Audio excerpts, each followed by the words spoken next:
साथियों, महापुरुषों के विचार ज्यादा लोगों तक पहुंचने के लिए सोशल मीडिया जैसे फेसबुक, व्हाट्सएप पर शेयर कीजिए। प्राचीन भारत में क्रांति तथा प्रतिक्रांति। डॉक्टर भीमराव अम्बेडकर जी ने revolution and counter revolution in ancient India पुस्तक लिखने का इरादा किया था।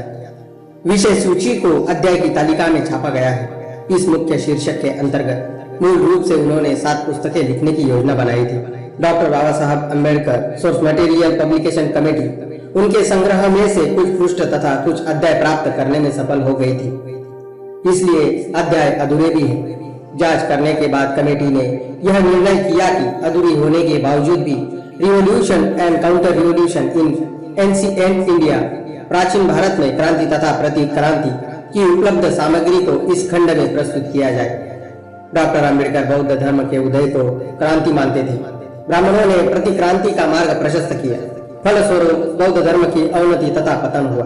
अंततः इस शीर्षक के अंतर्गत निम्नलिखित अध्याय शामिल किए गए हैं। सभी बुद्धिमान और वैचारिक साथियों का great Indian leaders unread book YouTube channel में स्वागत है। साथियों, सबसे पहले मैं सभी महापुरुषों को नमन करता हूँ। साथियों, आज के समय में हमारे लोग महापुरुषों की किताबें पढ़ते नहीं हैं। इसी वजह से उन्हें सही गलत, दोस्त और दुश्मन की पहचान नहीं होती। लेकिन हमारे लोगों को सही इतिहास मालूम होना चाहिए। यही सोचकर मैंने यह प्रयास किया और मैं सफल भी हुआ। साथियों, अब आपको किताब पढ़ना नहीं है, महापुरुषों की किताब में क्या लिखा है सिर्फ सुनना है और देखना है।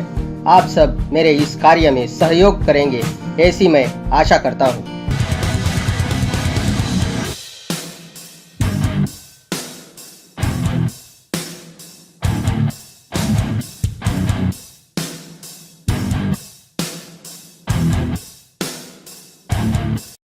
चैप्टर 11 ब्राह्मण बनाम क्षत्रिय। इसकी पांडुलिपि में टाइप किए हुए 43 फुलस के पृष्ठ हैं। इसके मूल शीर्षक Brahmans and Kshatriyas and the counter revolution, ब्राह्मण व क्षत्रिय तथा प्रतिक्रांति के कवर पर्दा। अंबेडकर द्वारा संशोधित शीर्षक ब्राह्मण्स वर्सेस क्षत्रियाज, ब्राह्मण बनाम क्षत्रिय दिया गया है। यह निबंध पूर्ण लगता है। संपादक। हिंदुओं के धर्मग्रंथों में ब्राह्मणों और क्षत्रियों के बीच अनेक संघर्षों के वृतांत मिलते हैं। यहाँ तक कि इन संघर्षों में अपने अपने हितों की रक्षा के लिए एक दूसरे का रक्तपात भी किया गया मिलता है। जो सबसे पहला उल्लेख मिलता है वह राजा वेन का है। वेन एक क्षत्रिय राजा था। ब्राह्मणों के साथ उसके संघर्ष का उल्लेख अनेक लेखकों ने किया है। निम्नलिखित वृतांत हरिवंश से लिया गया है। प्राचीन काल में अत्रि के गोत्र में प्रजापति प्राणियों का स्वामी, धर्म का रक्षक हुआ जिसका नाम अंग था। उसका उस जैसा ही पुत्र था जिसका नाम प्रजापति वेन था। उसकी मां का नाम सुनीता था जो मृत्यु की पुत्री थी। वह धर्म के प्रति उदासीन था। मृत्यु की पुत्री के इस पुत्र ने अपने नाना से प्राप्त दोष के कारण अपने धर्म की उपेक्षा की और माया के वशीभूत हो आसक्तिपूर्ण जीवन व्यतीत करने लग गया।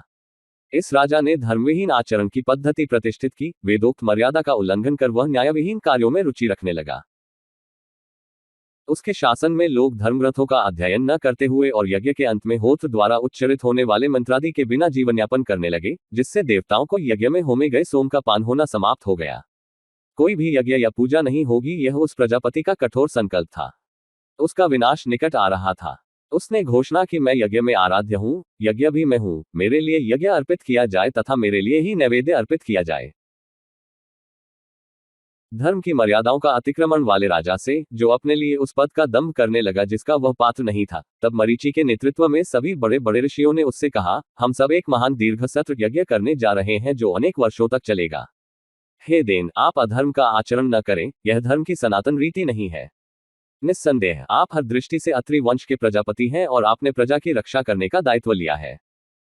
जब इन बड़े बड़े ऋषियों ने इस प्रकार कहा तब उस मूर्ख वेन ने, जिससे उचित अनुचित का विवेक नहीं था, उन पर हंसकर कहा, मेरे अतिरिक्त दूसरा कौन धर्म का नियामक है? इस पृथ्वी पर वेद, वीर्य, तप और सत्य में मेरे समान दूसरा कौन है? आप लोग मोहग्रस्त और विवेकहीन हैं और यह नहीं जानते कि मैं ही सभी जीवों और धर्मों का उत्पत्ति स्थल हूँ। आपको ज्ञात होना चाहिए कि यदि मैं चाहूं तो इस पृथ्वी को उलट पलट दूं या इसे जल से आप्लावित कर दूं या आकाश और पृथ्वी को मिलाकर एक कर दूं। जब वेन अपने मोह और दम के कारण वश में नहीं किया जा सका, तब सभी ऋषि क्रोध में भर उठे। उन्होंने उस बलवान और दुर्धर्ष राजा को पकड़ लिया और उसकी बाएं जांघ को रगड़ डाला। इस जांघ के रगड़े जाने पर इससे श्याम वर्ण का एक पुरुष प्रकट हुआ, जो ठीक न था। वह डरा हुआ था। वह हाथ जोड़कर खड़ा हो गया। अत्रि ने उसे भय से कांपता हुआ देख उससे कहा, निशीथ, बैठ जाओ। वह निषाद वंश का प्रवर्तक हुआ और धीवरों का जनक भी हुआ, जो बेन के विकार से उत्पन्न हुए। दूसरा उदाहरण पुरुरवा का है। वह एक और क्षत्रिय राजा था। वह इला का पुत्र और मनु वैवस्वत का पौत्र था। उसका ब्राह्मणों के साथ संघर्ष हो गया। इस संघर्ष का विवरण महाभारत के आदि पर्व में मिलता है, जो निम्नलिखित है। इसके बाद इला से मेधावी पुरुरवा का जन्म हुआ। जैसा कि हमने सुना है, वह उसकी माता भी थी और पिता भी। उसने महासागर में 13 द्वीपों में राज्य किया। उसकी सारी प्रजा देव थी। वह स्वन्य भी प्रख्यात था। पुरुरवा को सत्ता का मद हो गया। तब उसने ब्राह्मणों से बैर मोल ले लिया और भारी प्रतिरोध के बावजूद भी उसने उनके सारे रत्न छीन लिए। इस पर स्वर्ग से संतकुमार आए और उन्होंने उसे चेतावनी दी, जिसे उसने अनसुनी कर दिया। इस पर ब्राह्मणों ने क्रुद्ध होकर उसे शाप दिया, जिसके परिणाम स्वरूप शक्ति के मद में विमूढ़ हुए इस राजा की मृत्यु हो गई। तीसरा संघर्ष नहुष और ब्राह्मणों के बीच हुआ, जो कुछ अधिक गंभीर था। नहुष पुरुरवा का पौत्र था। महाभारत में इसका 2 स्थानों पर उल्लेख है, एक बार वन पर्व में और दूसरी बार उद्योग पर्व में। निम्नलिखित विवरण महाभारत के उद्योग पर्व से लिया गया। वृत्रासुर वध के पश्चात इंद्र को ग्लानि हुई कि उन्होंने एक ब्राह्मण की हत्या कर दी है। क्योंकि वृत्र को ब्राह्मण कहा जाता था, इस कारण वह जल में छिप गया। देवराज के लुप्त हो जाने पर स्वर्ग और पृथ्वी सभी जगह अव्यवस्था फैल गई। ऋषियों और देवताओं ने तब नहुष से राजा बनने के लिए निवेदन किया। आरंभ में उसने स्वयं को निर्बल बताकर अनिच्छा प्रकट की, किंतु उनके बहुत कहने पर उसने यह उच्च पद ग्रहण कर लिया। इस पद की प्राप्ति से पूर्व वह सज्जीवन व्यतीत करता था, किंतु अब वह भोग और विलास में लिप्त रहने लगा। यहाँ तक कि वह इंद्र की पत्नी इंद्राणी को पाने की भी कामना करने लगा, जिसे उसने संयोगवश देख लिया था। रानी अंगिरस बृहस्पति की शरण में गई, जो देवताओं के गुरु थे। उन्होंने उसे अभयदान दिया। इस हस्तक्षेप के विषय में सुनकर नहुष उत्तेजित हो उठा, परंतु देवताओं ने उसे शांत कर दिया और परस्त्री गमन के दोषों की ओर संकेत किया। परंतु उसने एक न मानी और कामासक्त नहुष अपनी बात पर अड़ा रहा कि इस संबंध में वह स्वयं इंद्र से घटकर नहीं था। इंद्र ने गौतम ऋषि की पत्नी अहिल्या के साथ ऋषि के जीवित रहते हुए दुराचार किया था। तुमने उसे रोका क्यों नहीं? इंद्र ने अन्य अनेक पाशविक और अधार्मिक कृत्य किए हैं, उसने अनेक छल प्रपंच किए हैं, तब तुमने उसे क्यों नहीं रोका? नहुष के कहने पर वे तब इंद्राणी को लाने गए, परंतु बृहस्पति ने उसे नहीं सौंपा। बृहस्पति के कहने पर इंद्राणी ने नहुष को कुछ मोहलत देने के लिए राजी कर लिया कि वह अपने पति की खोज खबर कर ले। यह अनुरोध स्वीकार कर लिए जाने पर वह अपने पति की खोज पर निकल पड़ी और उपश्रुति रात्रि की देवी और रहस्य उद्घाटक की सहायता से उसने हिमालय के उत्तर में जाकर इंद्र को ढूंढ लिया, जो वहां पर महासागर में स्थित एक महाद्वीप में स्थित एक झील में उग रहे कमल की नाल में अत्यंत सूक्ष्म रूप में छिपा हुआ बैठा था। उसने नहुष की कुत्सित मनोवृत्ति के विषय में इंद्र को बताया और उससे कहा कि वह अपनी शक्ति का उपयोग करे और उसकी रक्षा करे। नहुष की अधिक शक्ति को देखते हुए इंद्र ने तुरंत कोई कदम उठाने से मना कर दिया, परंतु उसने अपनी पत्नी को एक सुझाव दिया, जिसके अनुसार नहुष को उसके पद से नीचे गिराया जा सकता था। उसने उससे यह कहा कि वह नहुष से यह कहे कि वह उस पालकी पर चढ़कर आए जिसे ऋषि ढो रहे हों, तो वह उसके सम्मुख स्वयं को सहर्ष समर्पित कर देगी। इंद्राणी ने नहुष से कहा, हे देवताओं के राजा, मैं चाहती हूं कि आपका वाहन ऐसा हो जो सर्वथा नवीन हो, जैसा न विष्णु के पास हो, न रुद्र के पास और न ही असुरों और राक्षसों के पास। हे देव, सभी प्रमुख ऋषि परस्पर मिलकर आपकी पालकी उठाएं, इससे मुझे सुख मिलेगा।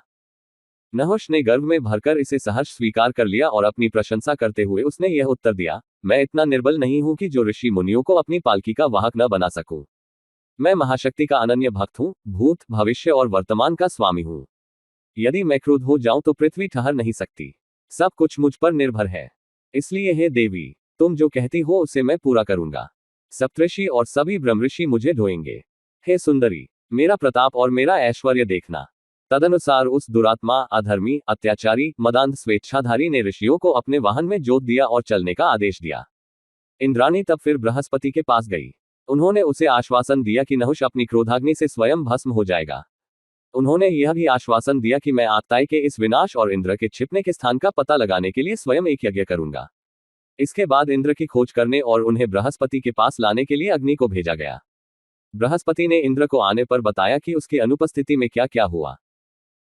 जिस समय इंद्र, कुबेर, यम, सोम और वरुण के साथ नहुष के विनाश की बात सोच रहे थे, तभी अगस्त्य ऋषि आए और इंद्र को उसके प्रतिद्वंद्वी के पतन की सूचना देकर बधाई दी। उन्होंने इस प्रकार कहा, पापी नहुष को ढोते हुए जब देवता और शुभ्र ब्राह्मण ऋषिगण थकने लगे तो उन्होंने नहुष से एक कठिनाई हल करने के लिए कहा, वासव, आप सभी योद्धाओं में श्रेष्ठ हैं। क्या आप उन ब्राह्मण मंत्रों को श्रेष्ठ स्वीकार करते हैं जो पशुओं की बलि के समय पढ़े जाते हैं? नहीं, नहुष ने कहा। उसकी मति भ्रष्ट हो गई थी। ऋषियों ने प्रतिवाद किया और कहा, तुमने अधर्म में फंसकर धर्मपरायणता गंवा दी है। हम इन मंत्रों को श्रेष्ठ समझते हैं जिनका हमारे पूर्व महर्षि पाठ करते थे। तब अगस्त्य ने आगे कहा, नहुष ने अधर्म से प्रेरित होकर मेरे सिर पर लात मारी। इसके परिणाम स्वरूप राजा का गौरव समाप्त हो गया और उसका ऐश्वर्य विलीन हो गया। वह तुरंत घबरा उठा और भयाक्रांत हो उठा। मैंने उससे कहा, अरे बेवकूफ, तूने उन ब्राह्मण मंत्रों का निरादर किया है जो प्राचीन ऋषियों द्वारा रचे गए हैं और जो ब्राह्मण ऋषियों के द्वारा प्रयुक्त होते रहे हैं। तूने मेरे सिर पर लात मारी है। तूने ब्राह्मण ऋषियों से चाकरी करवाई है और अपने ढोने के लिए ऋषियों से पालकी उठवाई है।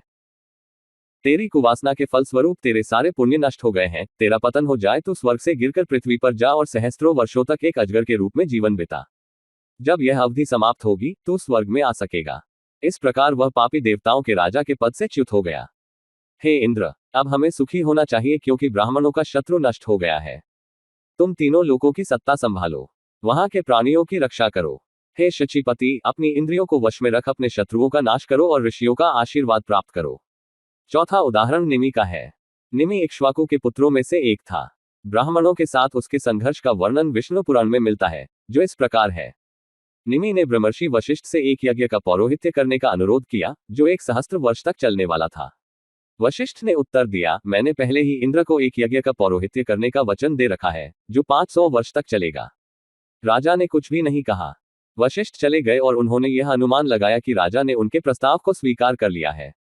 लौटने पर उन्होंने देखा कि निमि ने यज्ञात गौतम, जो वशिष्ठ के समान ब्रह्मर्षि थे, और अन्य ऋषियों को नियुक्त कर रखा है। उनको राजा की ओर से इस बात की कोई सूचना नहीं दी गई थी। यह देखकर उन्हें क्रोध हो आया। उन्होंने राजा को, जो उस समय सोया हुआ था, शाप दिया कि उसका शरीरांत हो जाए। जब निमि जागे तब उन्हें पता चला कि उन्हें बिना किसी सूचना दिए शाप दिया गया है। उन्होंने वशिष्ठ को ऐसा ही शाप देकर उसका प्रतिकार किया और वह मृत्यु को प्राप्त हो गए। निमि के शरीर को सुरक्षित रख दिया गया। जिस यज्ञ को निमि ने शुरू किया था, उसकी समाप्ति के बाद देवताओं ने ऋषियों के अनुरोध पर यह इच्छा प्रकट की कि निमि को पुनरुज्जीवित कर दिया जाए, लेकिन निमि ने इसे अस्वीकार कर दिया। तब देवताओं ने निमि को उसकी इच्छा के अनुसार सभी जीवित प्राणियों की आंखों में प्रस्थापित कर दिया। इसी कारण सभी प्राणी अपनी आंखें खोलते और बंद करते हैं। निमिष का अर्थ पलक का उठना और गिरना होता है। 5वां प्रसंग वशिष्ठ और विश्वामित्र के बीच विवाद का है। वशिष्ठ ब्राह्मण पुरोहित थे और विश्वामित्र एक क्षत्रिय थे। उनकी हार्दिक इच्छा ब्रह्मर्षि बनने की थी। निम्न उद्धरण रामायण से है, जिससे यह पता चलता है कि वह ब्रह्मर्षि क्यों बनना चाहते थे। कहते हैं कि प्राचीन काल में कुश नाम का एक राजा था। वह प्रजापति का पुत्र था। कुश का एक पुत्र था जिसका नाम कुशनाभ था। वह गाधी का पिता था। गाधी विश्वामित्र का पिता था। विश्वामित्र ने सहस्त्रों वर्ष पृथ्वी पर राज्य किया। एक बार जब वह पृथ्वी की प्रदक्षिणा कर रहा था, वह वशिष्ठ ऋषि के आश्रम में पहुंचे, जहां अनेक संत, ऋषि, मुनि और भक्त सुखपूर्वक रहते थे। उससे पहले तो वहां ब्रह्मा के पुत्र का आतिथ्य ग्रहण करने में संकोच हुआ, किंतु बाद में उसने अपने साथियों सहित उनका आतिथ्य ग्रहण कर लिया। विश्वामित्र उनकी विलक्षण गो पर मुग्ध हो गया, जिसने सभी को भोजन में स्वादिष्ट व्यंजन उपलब्ध कराए थे। विश्वामित्र ने पहले तो यह कहा कि 1 लाख गौ के बदले वह गौ उनको सौंप दी जाए। उसने कहा कि यह गौ रत्न स्वरूप है और चून की रत्न राजा की संपत्ति होती है, अतः इस गौ पर उसका अधिकार है। जब इस कीमत को स्वीकार नहीं किया गया, तब राजा ने और भी कीमत देने का प्रस्ताव रखा, लेकिन इसका कोई असर नहीं पड़ा। तब वह कृतघ्नतापूर्वक और बलपूर्वक बोला कि यह गौ उसे ले जाने दी जाए। वह बलपूर्वक इस गौ को ले जाएगा। जब वह ऐसा करने लगा, तब वह गौ उसके परिचारकों से अपने को छुड़ाकर अपने स्वामी के पास आ गई और उससे बोली, तुम मुझे त्याग रहे हो। उसने उत्तर दिया कि वह उसे नहीं त्याग रहा है, लेकिन राजा उससे कहीं अधिक शक्तिशाली है। गौ ने उत्तर दिया, लोग क्षत्रिय को बलशाली नहीं समझते, ब्राह्मण अधिक शक्तिशाली होते हैं। ब्राह्मणों का बल अतुलनीय है। विश्वामित्र यद्यपि बहुत शक्तिशाली हैं, लेकिन वह आपसे अधिक शक्तिशाली नहीं है। आप में अपूर्व बल है। आप मुझे ले चले। आपने ब्रह्मशक्ति से बल अर्जित किया है। मैं इस दुराचारी राजा के गर्व, शक्ति और प्रयत्नों को विफल कर दूंगी। उसने रंभा रंभा कर सैकड़ों पहल पैदा कर दिए, जिन्होंने विश्वामित्र के समस्त दल का नाश कर दिया। ये पहल विश्वामित्र द्वारा एक एक कर मौत के घाट उतार दिए गए। तब उसने शक और यवन पैदा किए, जो अत्यंत बलशाली और सशस्त्र भी थे। उन्होंने राजा की सेना का संहार कर दिया। राजा ने इन्हें भी पछाड़ दिया। तब उस गौ ने रंभा कर अपने शरीर से विभिन्न जातियों के योद्धा उत्पन्न कर दिए। इन योद्धाओं ने विश्वामित्र की सारी सेना, पदातिकों, हाथियों, अश्वों, रथों आदि को नष्ट कर दिया। तब राजा के सैकड़ों पुत्र विभिन्न शस्त्र धारण कर क्रोध में भर वशिष्ठ की ओर झपटे, लेकिन वे सभी ऋषि के मुख से निकलने वाली आग में झुलसकर भस्म हो गए। विश्वामित्र इस प्रकार अब निस्सहाय हो गया। उसने अपने एक पुत्र को अपना उत्तराधिकारी बना दिया और वह हिमालय की ओर चला गया, जहां वह तप करने लग गया। उसने वहां भगवान शंकर के दर्शन किए। उन्होंने उसकी प्रार्थना पर उसे युद्धकला की विभिन्न शाखाओं प्रशाखाओं की शिक्षा दी और दैवी अस्त्र प्रदान किए, जिनके बल पर उसने वशिष्ठ के आश्रम को उजाड़ डाला और वहां के निवासी भागने लगे। वशिष्ठ ने तब विश्वामित्र को चुनौती दी और उन्होंने अपने ब्रह्मदंड को उठा लिया। विश्वामित्र ने भी अपने आग्नेयास्त्र को उठा लिया और अपने शत्रु को ललकारा। वशिष्ठ ने उसे अपनी शक्ति के प्रदर्शन की चुनौती दी और कहा कि वह उसके गर्व को शीघ्र चूर्ण कर देंगे। वह बोले, क्षत्रिय के बल और ब्राह्मण के बल में यह तुलना कैसी? नीच क्षत्रिय, मेरा ब्रह्मतेज देख। तब गाधी के पुत्र के द्वारा फेंका गया आग्नेयास्त्र ब्राह्मण के दंड से परास्त हो गया, जैसे अग्नि जल से शांत हो जाती है। विश्वामित्र द्वारा तब बहुत से दैवी प्रक्षेपास्त्र जैसे ब्रह्मपाश, कालपाश, वरुणपाश और विष्णु चक्र तथा शिव का त्रिशूल अपने शत्रु पर फेंके गए। लेकिन ब्रह्मा के पुत्र ने इन सभी को अपनी प्रबल गदा के आघात से चूर्ण कर दिया। अंत में उस योद्धा ने ब्रह्मा का भयंकर अस्त्र फेंका, जिस पर सभी देवता स्तब्ध रह गए। यह अस्त्र भी ब्राह्मण ऋषि का कुछ न कर सका। वशिष्ठ ने अब रौद्र रूप धारण कर लिया था। उनके शरीर के हर छिद्र से अग्नि और धुआं निकल रहा था। उनके हाथ में ब्रह्मदंड निर्धूम अग्निपिंड या यमराज का दंड जैसा लग रहा था। ऋषि मुनियों द्वारा शांत किए जाने पर, जिन्होंने उनको अपने प्रतिद्वंद्वी से श्रेष्ठ घोषित किया, वशिष्ठ ने अपने क्रोध को शांत किया। विश्वामित्र तब कराहते हुए बोला, क्षत्रिय के बल को धिक्कार है। ब्राह्मण की शक्ति ही शक्ति है। ब्राह्मण के एक ही दंड द्वारा मेरे समस्त शस्त्रास्त्र नष्ट हो गए। इस प्रकार पराजित राजा के लिए इसके अतिरिक्त कोई विकल्प नहीं रह जाता कि वह इस असहाय हीन अवस्था में मौन धारण कर ले, या वह ब्रह्मत्व के पद को प्राप्त करने के लिए अपनी उन्नति का प्रयत्न करे। उसने अंतिम विकल्प को चुना। इस पराभव पर पूर्ण विचार कर मैं अपनी इंद्रियों और चित्त को अपने वश में कर कठोर तप करूंगा, जो मुझे ब्राह्मणत्व के पद पर ले जाएगा। वह अत्यंत विषण तथा संतप्त हो अपने शत्रु के प्रति घृणा का भाव भर आर्तनाद करता अपनी पत्नी के साथ दक्षिण की ओर चला आया और अपने संकल्प को पूरा करने लग गया। 1 सहस्त्र वर्ष बाद ब्रह्मा प्रकट हुए और उन्होंने यह घोषणा की कि उसने राजर्षि का पद प्राप्त कर लिया है। उसकी कठोर तपस्या के फलस्वरूप लोग उसे राजर्षि के पद को प्राप्त हुआ समझने लगे। ऐसा प्रतीत होता है कि यह संघर्ष सुदास नाम के राजा के शासनकाल में शुरू हुआ था, जो इक्ष्वाकु वंश के थे। वशिष्ठ सुदास के कुल पुरोहित थे। किसी कारण से, जो स्पष्ट नहीं, बताया जाता है कि सुदास ने विश्वामित्र को अपना कुल पुरोहित नियुक्त कर दिया। इससे विश्वामित्र और वशिष्ठ के बीच बैर हो गया। एक बार यह बैर भाव हो जाने पर दीर्घ समय तक चलता रहा। दोनों के बीच इस संघर्ष ने विचित्र मोड़ ले लिया। यदि विश्वामित्र किसी विवाद में फंस जाते हैं तो वशिष्ठ बीच में आ कूदते और विश्वामित्र का विरोध करने लगते। वह एक दूसरे को नीचा दिखाने जैसा कार्य था। इस संबंध में पहली घटना सत्यव्रत से संबंधित है, जिसका एक नाम त्रिशंकु भी था। इस कथा का वर्णन हरिवंश में हुआ है, जो निम्नलिखित है। इस बीच वशिष्ठ राजा सत्यव्रत के पिता और अपने बीच यजमान और पुरोहित का संबंध होने के कारण अयोध्या नगर, राज्य और रनिवास का प्रबंध करने लग गए।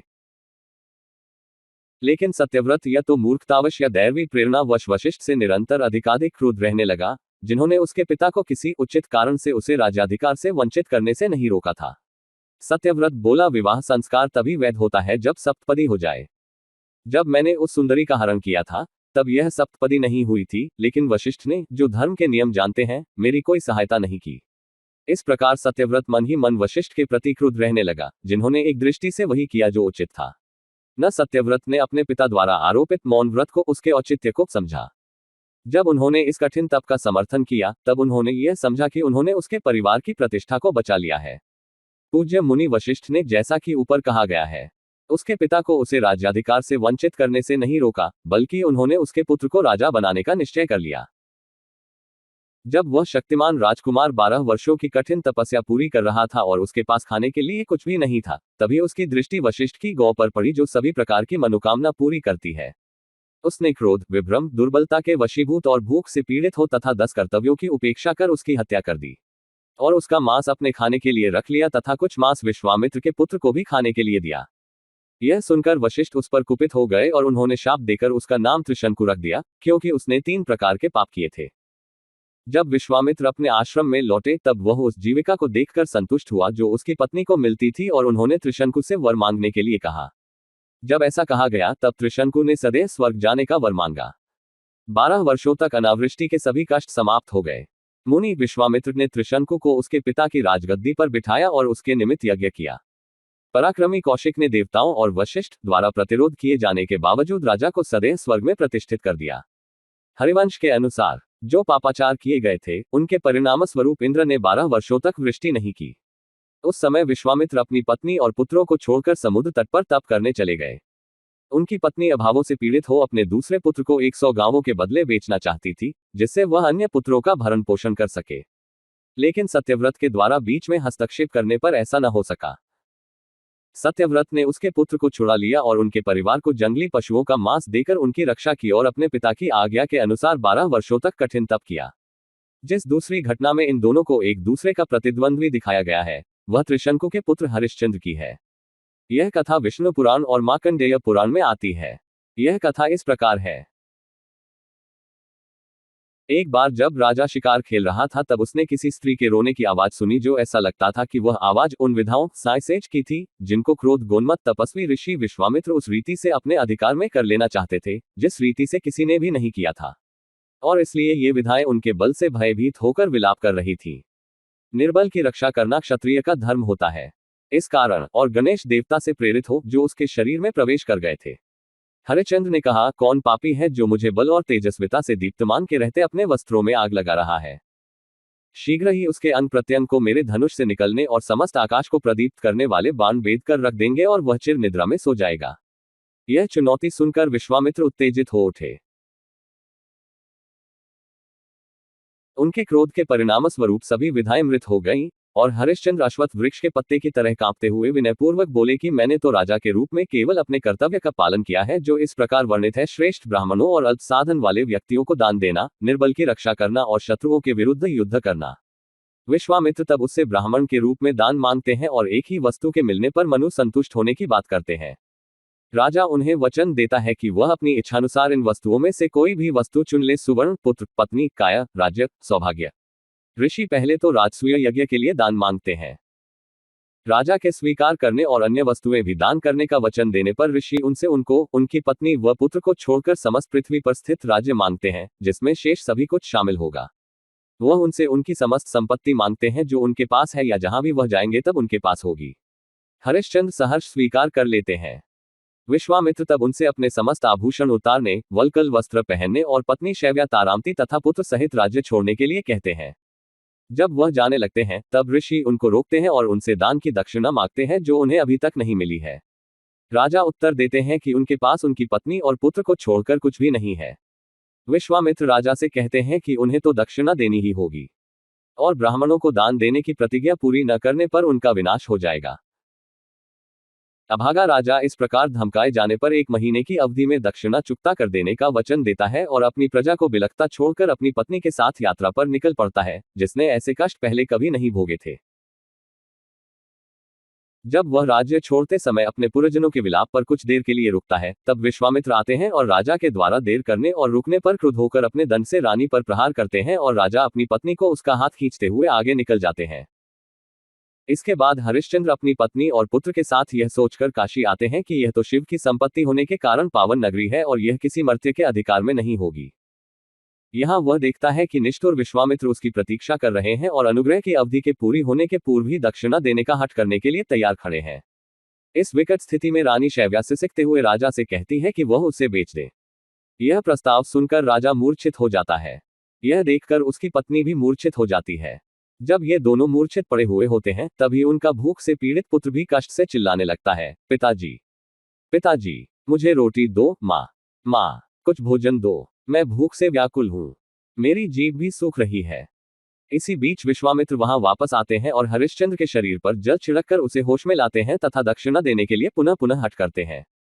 राजा फिर बेहोश हो जाता है, वह पुनः होश में लाया जाता है। ऋषि उसे धमकाते हैं और कहते हैं कि अगर वह सूर्यास्त होने के पूर्व अपनी प्रतिज्ञा पूरी नहीं करेगा तो वह उसे शाप दे देंगे।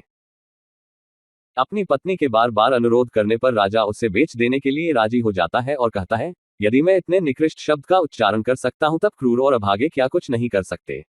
वह फिर नगर में जाता है और अपने को कोसता हुआ अपनी रानी को दासी के रूप में बेचने के लिए बोली लगाता है। एक धनाढ्य वृद्ध ब्राह्मण उसकी बोली लगाता है तथा उसकी कीमत देकर अपने घर में दासी के रूप में रख लेता है। उसका पुत्र अपनी मां को ले जाता हुआ देखकर उसके पीछे पीछे रोता और मां मां चिल्लाता हुआ भागता है। जब वह अपनी मां के पास आता है, तब वृद्ध ब्राह्मण, जिसने उसकी मां को खरीदा है, उसे लात मारता है। लेकिन वह अपनी मां को आगे जाने नहीं देता और लगातार मामा चिल्लाता है। रानी तब ब्राह्मण से कहती हैं, दया कीजिए मेरे स्वामी, इस बच्चे पर भी दया कीजिए, उसके बिना मैं आपके किसी काम न आ सकूंगी, मेरी दीनता पर दया कीजिए, मुझे मेरे पुत्र से अलग मत कीजिए, जैसे गौ को उसके बछड़े से अलग नहीं किया जाता है। ब्राह्मण मान जाता है और कहता है, यह धन लो और इस लड़के को मुझे सौंप दो।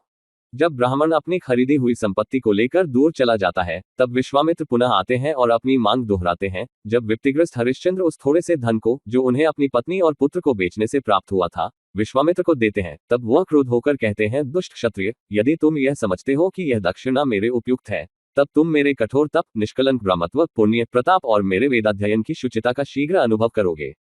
हरिश्चंद्र उन्हें और दक्षिणा देने का वचन देते हैं और विश्वामित्र उन्हें उस दिन के शेष समय में चुकता करने की अनुमति देते हैं। भयभीत और त्रस्त राजा जब अपने को बेचना चाहता है, तब वीभत्स और क्रूर चांडाल के रूप में धर्म प्रकट होते हैं और जो भी कीमत राजा अपनी लगाता है, उस पर उसे खरीदने के लिए तैयार हो जाते हैं। हरिश्चंद्र इस निकृष्ट कर्म को करने से इनकार कर देते हैं और कहते हैं कि इस दुर्भाग्य को स्वीकार करने की अपेक्षा वह अपने उत्पीड़क के शाप की अग्नि में भस्म हो जाना श्रेयस्कर समझते हैं। विश्वामित्र पुनः आते हैं और कहते हैं कि वह चांडाल द्वारा कीमत के रूप में दिए जा रहे प्रचुर धन को क्यों नहीं स्वीकार कर लेते। जब हरिश्चंद्र यह कारण बताते हैं कि वह सूर्यवंश की संतान है, तब विश्वामित्र उन्हें यह कहकर धमकाते हैं कि अगर वह अपने वचन को उक्त धनराशि स्वीकार कर पूरा नहीं करते, तब वह उन्हें शाप दे देंगे। हरिश्चंद्र अनुनय करते हैं कि उन्हें यह नीच कर्म करने के लिए बाध्य न किया जाए और अपने ऋण को चुकाने के लिए वह विश्वामित्र का दास बनने के लिए तैयार है। इस पर ऋषि कहते हैं, अगर तुम मेरे दास हो तब मैं तुम्हें इसी रूप में 1,00,000 मुद्राओं के बदले चांडाल को बेचता। चांडाल सहर्ष यह धन चुकता कर देता है और दुखी हरिश्चंद्र को अपने निवास स्थान पर ले जाता है। चांडाल उसे शमशान जाकर कफन चुराने का कार्य करने के लिए कहता है। वह बताता है कि इससे उसे 2/6 भाग प्राप्त होगा जो उस चांडाल का होगा और 1/6 भाग राजा को मिलेगा। राजा ने इस भयानक क्षेत्र में नीच कर्म करते हुए 12 वर्ष व्यतीत किए, जो उसे 100 वर्षों के बराबर लगे। वह तब सो जाता है। उसे अपने जीवन के विषय में अनेक स्वप्न आए। जब वह जागा तब उसकी पत्नी अपने पुत्र का अंतिम संस्कार कराने आई, जो सर्पदंश से मर गया था। पहले तो पति पत्नी ने एक दूसरे को नहीं पहचाना, क्योंकि उनकी आकृति कष्ट सहते सहते विकृत हो गई थी। हरिश्चंद्र ने उसके विलाप से तुरंत पहचान लिया कि यह उसकी पत्नी ही है, जो दुर्भाग्य की मारी हुई है। वह बेहोश हो जाता है। रानी भी उसे पहचान लेती है, वह भी बेहोश हो जाती है। जब उनकी मूर्छा भंग होती है, तब वे दोनों रोने लगते हैं। पिता अपने पुत्र की मृत्यु पर और रानी अपने पति की अधोगति पर रोती है। वह उसके गले से लिपट जाती और कहती है, मैं विभ्रम में हूं, क्या यह स्वप्न है या यथार्थ है? यदि यह यथार्थ है, तब उन्हें धर्म का बोध हो रहा है, जो इसका आचरण करते हैं। हरिश्चंद्र को अपने पुत्र की चिता में आग लगाने से पहले स्वामी के लिए शुल्क न लेने के लिए हिचक होती है, लेकिन बाद में वह हर परिणाम को भुगतने और ऐसा करने का निश्चय कर लेता है और अपने को ढाढ़स दिलाता है कि यदि मैंने दान दिए हैं और ऋषि मुनियों को मेरे यज्ञ कर्म आदि से संतोष है, तब मैं स्वर्ग में अपने पुत्र और अपनी पत्नी से जाकर मिलूंगा। रानी भी उसी प्रकार मरने का निर्णय कर लेती है। जब हरिश्चंद्र अपने पुत्र को चिता पर रखकर भगवान श्री नारायण कृष्ण परमात्मा का स्मरण और ध्यान कर रहे थे, तभी धर्म के आगे आगे सभी देवतागण विश्वामित्र के साथ वहां उपस्थित हो गए। धर्म राजा को आवेश में कठोर कर्म करने से वर्जित करने लगे। इंद्र ने घोषणा की कि राजा, उसकी पत्नी और उसके पुत्र ने अपने सत्कर्म से स्वर्ग जीत लिया है। देवताओं ने आकाश से अमृत व पुष्पों की वर्षा की और राजा का पुत्र पुनः जीवित हो उठा तथा स्वर्ग हो गया। स्वर्गिक वस्त्र और मालाओं से आभूषित हो राजा और रानी ने अपने पुत्र को गले लगा लिया। हरिश्चंद्र ने कहा कि जब तक मुझे अपने स्वामी चांडाल की अनुमति नहीं मिल जाती और उनको प्रचुर धन नहीं दे देता, तब तक मैं स्वर्ग नहीं जा सकता। धर्म तब राजा को यह रहस्य बताते हैं कि मैंने स्वयं ही चांडाल का स्वरूप धारण कर रखा था। तब राजा पुनः कहता है कि मैं तब तक यहाँ से विदा नहीं ले सकता, जब तक मेरी प्रजा को मेरे साथ स्वर्ग चलने की अनुमति नहीं होती, क्योंकि मेरे पुण्य में उसका भी अंश है, चाहे वह एक दिन के लिए ही चले। इसे इंद्र स्वीकार करते हैं।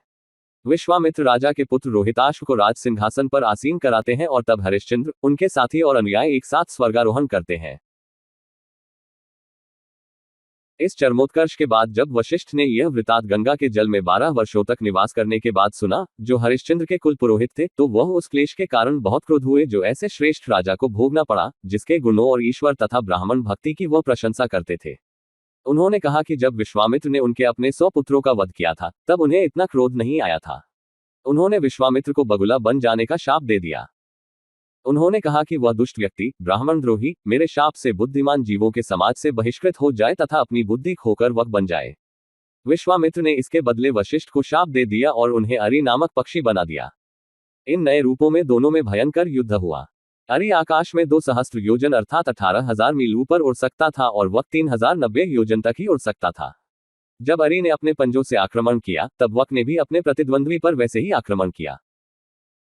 इन दोनों के डैनों की फड़फड़ाहट से भयंकर चक्रवात आए, पर्वत चूर्ण होने लगे, सारी पृथ्वी के पने लगी, समुद्र में जल तट के ऊपर की तरफ चढ़ने लगा, पृथ्वी टूटकर पाताल की ओर जाने लगी। इन दोनों के युद्ध से अनेक जीवों की मृत्यु हो गई। इस भयंकर अव्यवस्था को देखकर वहां सभी देवताओं सहित ब्रह्मा उपस्थित होते हैं और दोनों प्रतिद्वंद्वियों को युद्ध बंद करने का आदेश देते हैं। इस आदेश पर दोनों को भंय कर क्रोध हो उठता है, लेकिन ब्रह्मा उनको उनके मूल रूप में प्रतिष्ठित कर देते हैं और परस्पर शांति रखने की सलाह देते हैं। एक अन्य प्रकरण जिसमें ये एक दूसरे के विरोधी दिखाए गए हैं, अयोध्या के राजा अम्बरीश से संबंधित है। कथा इस प्रकार है। अम्बरीश एक यज्ञ करा रहा था तो इंद्र बलि पात्र को उठा ले गया। पुरोहित ने कहा कि यह एक अमंगल है जो प्रकट करता है कि राजा का शासन कुशासनग्रस्त है और इसके लिए बहुत बड़े प्रायश्चित की जरूरत है, और वह प्रायश्चित है मानव की बलि। काफी तलाश के बाद राजर्षि अम्बरीश एक ब्रह्मर्षि ऋचिक के पास गए, जो भृगु के वंशज थे। अम्बरीश ने ऋचिक से कहा कि वह बलि के लिए अपना एक पुत्र बेच दे, जिसके लिए उन्हें 1,00,000 गौ दी जाएगी। ऋचिक ने उत्तर दिया कि वह अपने ज्येष्ठ पुत्र को नहीं बेचेंगे। उनकी पत्नी ने कहा कि वह छोटे बेटे को नहीं बेचेगी। उसने कहा कि बड़े पुत्र पर सामान्यतः पिता का दुलार होता है और छोटे पर माता का। तब मझले पुत्र शूनशेप ने कहा कि इस प्रकार तो उसी को बेचा जाना है और राजा से कहा कि वह उसे ले चले। 1,00,000 गाय, 1 करोड़ स्वर्ण मुद्राएं, ढेर सारे आभूषण शूनशेप के बदले में दिए गए। जब वे पुष्कर होकर जा रहे थे तो अपने मामा विश्वामित्र से मिले, जो अन्य ऋषियों के साथ वहां यज्ञ कर रहे थे। शूनशेप उनकी गोदी में गिर पड़ा और उसने अपने मामा से अपनी विवशता का वर्णन करते हुए दया की भीख मांगी। विश्वामित्र ने उसे सांत्वना दी और अपने पुत्रों पर इस बात के लिए दबाव डाला कि उनमें से कोई एक शूनशेप के स्थान पर बलि चढ़ जाए। इस प्रस्ताव पर मधुसयन और राजर्षि के दूसरे पुत्र सहमत न हुए। उन्होंने दृढ़तापूर्वक कहा कि आप यह कैसे कह सकते हैं कि आपका अपना पुत्र बलि चढ़ जाए और उसके स्थान पर किसी अन्य को बचा लिया जाए। हम इसे ठीक नहीं समझते। यह इसी प्रकार हुआ जैसे कि कोई अपना ही मांस खाए। राजर्षि को इस पर बड़ा क्रोध आया और उन्होंने अपने पुत्रों को शाप दिया कि वे अत्यंत नीच जातियों में पैदा हों, जैसे वशिष्ठ के पुत्र उत्पन्न हुए हैं, और वे हजारों वर्षों तक कुत्ते का मांस खाएं। तब उन्होंने शूनशेप से कहा कि जब तुम रस्सियों से बंध जाओ, तुम्हारे गले में लाल डोरी पड़ी हो, जब तुम्हें सुगंधित लेप चढ़ाए जाए और जब विष्णु के बलि स्तंभ के निकट ले जाया जाए, तब तुम अग्नि से प्रार्थना करना और अम्बरीश के यज्ञ में इन 2 श्लोकों को पढ़ना, तुमको सफलता मिलेगी। जब शूनशेप को ये 2 श्लोक प्राप्त हो गए, तब वह तुरंत अम्बरीश के पास गया और उससे तुरंत यज्ञ स्थल के लिए चलने का आग्रह किया। जब उसे यज्ञ के खंभे से बांधा गया और उसे लाल वस्त्र पहनाए गए तो उसने इंद्र और उसके अनुज विष्णु की स्तुतियों में वे श्लोक पढ़े। सहस्राक्ष इंद्र इन गुप्त श्लोकों से प्रसन्न हुआ और उसने शूनशेप को चिरजीवी रहने का वरदान दिया। अंतिम प्रकरण, जिसमें इन दोनों की प्रतिद्वंद्विता का संकेत मिलता है, वह राजा कल्माशपाद से संबंधित है। इसका वर्णन महाभारत के आदि पर्व में इस प्रकार किया गया है। कल्माशपाद इक्ष्वाकु वंश का राजा था।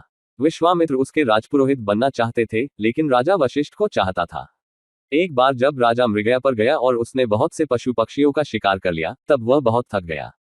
उसे भूख और प्यास लगाई। उसने वशिष्ठ के 100 पुत्रों में से ज्येष्ठ पुत्र शक्ति को रास्ते से हट जाने को कहा। ऋषि ने विनम्रतापूर्वक कहा, वो रास्ता मेरा है। हे राजन, सभी लोग कहते हैं कि राजा को चाहिए कि वह ब्राह्मण के लिए रास्ता खाली कर दे।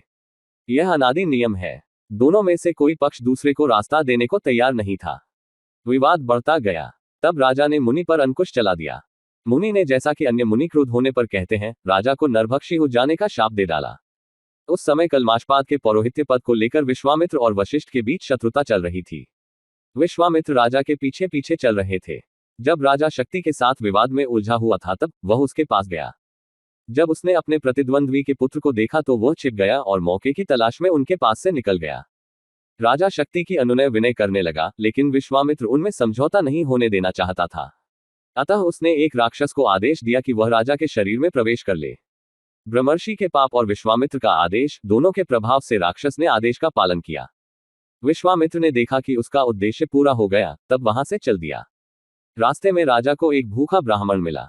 उसने अपने रसोइये के हाथों, जो कुछ अन्य वस्तुएं नहीं ला सकता था, खाने के लिए नरमास भेजा। उसने उसे वैसा ही शाप दिया जैसा शक्ति ने दिया था। अब तो शाप द्विगुणित हो गया। राजा के खा लेने के कारण शक्ति उसका पहला शिकार बना। विश्वामित्र की प्रेरणा से वशिष्ठ के अन्य पुत्रों को भी यही भोगना था। विश्वामित्र ने शक्ति को मरा हुआ देखकर राक्षस को वशिष्ठ के अन्य पुत्रों की ओर भी प्रेरित किया। इस प्रकार उस भयंकर राक्षस ने उन पुत्रों का भी भक्षण कर लिया जो शक्ति से छोटे थे, जैसे कोई सिंह वन में छोटे छोटे पशुओं का भक्षण कर लेते हैं। विश्वामित्र द्वारा अपने पुत्रों के किए गए विनाश को सुनकर वशिष्ठ ने धैर्य बनाए रखा, जैसे विशाल पर्वत को पृथ्वी धारण कर रखे हो। उन्होंने अपने ही नाश का ध्यान किया, लेकिन कौशिकों को विनष्ट करने की कल्पना नहीं की। उस ब्रह्मर्षि ने मेरु की चोटी से छलांग लगा ली, लेकिन वह चट्टान पर ऐसे गिरे जैसे कोई रुई के ढेर पर गिरता है। उन्होंने जब यह देखा कि मैं मरने से बच गया हूं, तब वह जंगल में जल रही विशाल अग्नि में प्रवेश कर गए। यह आग भयंकर रूप से जल रही थी, लेकिन यह भी उन्हें नहीं जला सकी और पूरी तरह से ठंडी पड़ गई। तब वे अपने गले में चट्टान को बांधकर समुद्र में कूद पड़े, लेकिन वहां तरंगों ने उन्हें सूखे तट पर लाकर फेंक दिया। वह तब अपनी कुटिया में चले आए। वहां उन्होंने उसे सूनी और निर्जन पाया। तब पुनः दुख से भर गए और बाहर निकल आए। उन्होंने देखा कि वर्षा होने से विपाशा में बाढ़ आ गई है और वह अपने तट पर बहुत से पेड़ों को उखाड़ती बह रही है। उन्होंने उसमें डूबने की सोची और अपने हाथ पैरों को बांध उसमें डुबकी लगा ली, लेकिन नदी ने उनके सारे बंधन तोड़ दिए और सूखे तट पर ला दिया। इस नदी का नाम उन्हीं का दिया हुआ है। उन्होंने इसके बाद शतद्रुप सतलुज नदी को देखा और उन्होंने उसमें छलांग लगा ली। नदी में घड़ियाल आदि थे। यह ब्रह्मर्षि को, जो अग्नि के समान दीप्तमान थे, देखकर सैकड़ों दिशाओं में बहने लगी, जिससे इसका यह नाम पड़ा है। इसके परिणामस्वरूप यह पुनः सूखे तट पर आ गए। उन्होंने जब यह देखा कि वह अपने को नहीं मार सकते, तब वह पुनः अपने आश्रम को लौट गए। इन दोनों में एक दूसरे के प्रति व्यापक शत्रुता के ये कुछ विशेष उदाहरण हैं। यह शत्रुता बड़ी भीषण थी, यहाँ तक कि विश्वामित्र वशिष्ठ की हत्या तक के लिए तैयार थे। इसका वर्णन महाभारत के शल्य पर्व में मिलता है। महाभारतकार लिखता है, विश्वामित्र और ब्रह्मर्षि वशिष्ठ के बीच अपनी अपनी तपस्या में भी भारी शत्रुता थी। वशिष्ठ का एक स्थानुतीर्थ में विशाल आश्रम था, उसके पूर्व में विश्वामित्र का आश्रम था। दोनों तपस्वी प्रतिदिन एक दूसरे से बढ़ चढ़कर आहुतियां देते थे। विश्वामित्र वशिष्ठ के प्रभुत्व को देखकर बहुत अधिक ईर्ष्या रखते थे। वह गहरे सोच में डूब गए। उनका विचार इस प्रकार था, सरस्वती नदी अपनी धारा के साथ वशिष्ठ ऋषि को, जो जप करने वालों में सर्वश्रेष्ठ है, मेरे पास बहाकर ले आएगी। जब यह श्रेष्ठ ब्राह्मण मेरे पास आएगा तो मैं निश्चित रूप से उसका वध कर दूंगा। ऐसा संकल्प करके विश्वामित्र ने जब अपनी आंखें खोली तो वे क्रोध से जल उठी और उन्होंने नदियों की देवी का आह्वान किया। वह देवी सरस्वती उनके पास आए तो वह बड़ी आशंकित हुई, क्योंकि वह उनकी शक्ति से अवगत थी। कांपती हुई वह हाथ जोड़कर उनके सामने खड़ी हो गई, जैसे कि किसी स्त्री का पति उसके सामने मार डाला गया हो। वह बड़ी दुखी थी। उन्होंने उनसे पूछा कि मैं आपकी क्या सेवा करूं। उत्तेजित मुनि बोले, वशिष्ठ को तुरंत मेरे पास लाओ, मैं उसका वध करूंगा। कमल लोचनी देवी ने हाथ जोड़कर भय से ऐसे कांपने लगी जैसे तेज हवा में लताएं कांपती हैं, किंतु विश्वामित्र ने यद्यपि उनकी दशा देख ली थी, फिर भी अपना आदेश दोहराया। सरस्वती जानती थी कि उनका संकल्प कितना पापमय है और वशिष्ठ की शक्ति भी अपरिमेय है।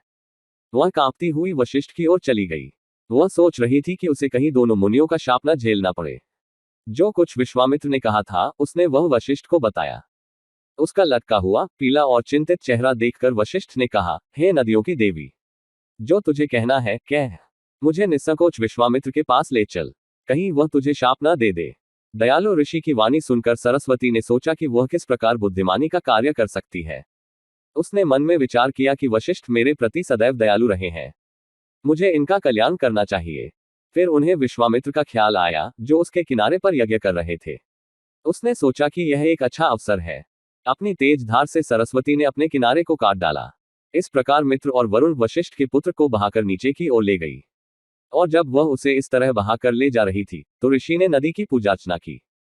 हे सरस्वती, तू ब्रह्मकुंड से निकली है और अपनी श्रेष्ठ धाराओं के रूप में सारे संसार में विचरती है। तू आकाश में निवास करती है, तू बादलों के माध्यम से वर्षा करती है, तू ही सभी नदियों का स्वरूप है। तुझमें पालक, शक्ति, मेधा और प्रकाश है। तू वाणी है, तू स्वाहा है। ये सारा संसार तेरा दास है, तू सभी प्राणियों की आश्रयदाता है। वशिष्ठ को सरस्वती द्वारा निकट लाते देख विश्वामित्र शस्त्र तलाश करने लगे, जिससे वे वशिष्ठ का वध कर सके। उनके क्रोध को देखते हुए कि कहीं ब्रह्महत्या न हो जाए, यह सोचकर सरस्वती वशिष्ठ को पूर्वी दिशा में दूर ले गई। इस तरह दोनों ऋषियों के आदेश का पालन तो हो गया, लेकिन विश्वामित्र की मनोकामना पूर्ण नहीं हुई। जब विश्वामित्र ने देखा कि वशिष्ठ इस प्रकार बचा लिए गए हैं, तो वे क्रोध से अधीर हो उठे और नदी से इस प्रकार बोले, हे नदियों की देवी, तूने मुझे चकमा दिया, जा तेरा पानी रक्त में बदल जाएगा, जो केवल राक्षसों के उपयोग में ही आ सकेगा। सरस्वती को जब ऐसा शाप मिला तो 1 वर्ष तक उसमें रक्तिम जल बहता रहा। राक्षसों के लिए उसकी धारा तीर्थस्थल बन गई, विशेष रूप से वह स्थान जहां से वशिष्ठ को बहाया गया था। राक्षस इस रक्त को नाचते गाते पीने लगे जैसे कि उन्हें स्वर्ग मिल गया हो। कुछ समय पश्चात जब वहां कुछ ऋषि आए तो वे रक्तिम जल को देखकर भयभीत हो गए जिसे राक्षस उपयोग में ला रहे थे। तब उन्होंने इस नदी की रक्षा का विचार किया। ये उदाहरण कुछ ऐसे हैं जो एक विशिष्ट ब्राह्मण और एक विशिष्ट क्षत्रिय के बीच व्यक्तिगत संघर्ष के हैं। आगे अब जो उदाहरण दिए जा रहे हैं वे एक ओर ब्राह्मणों और दूसरी ओर क्षत्रियों के बीच वर्ग या जातिगत संघर्ष से संबंधित है। ये केवल संघर्ष ही नहीं थे और न इन्हें जातीय संघर्ष जैसा कहना ही ठीक है। ये संघर्ष वर्ग संघर्ष थे जो एक वर्ग ने दूसरे वर्ग की जड़ें खोदने के लिए किए थे। महाभारत में ऐसे दो वर्ग संघर्षों का वर्णन है।